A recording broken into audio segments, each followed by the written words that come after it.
Erokamano Diana Londe kuom report machal kamano. Limbe ma jatend piny e gwenge mag Amerika Doma malo ong'ado ni jatend piny Kenya onge kod ratiro ma chik mar chuga put mar nono kaka ichulo jogo mane oyudo midhiero e kinde ng'anyo.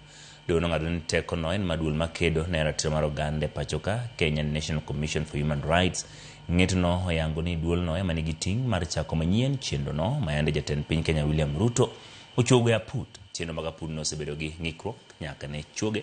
Biro paro ne motelo jakom riwruogo kinde pachoka Faith Odhiambo ne osechikore chien e bedo jakanyo mar apudno.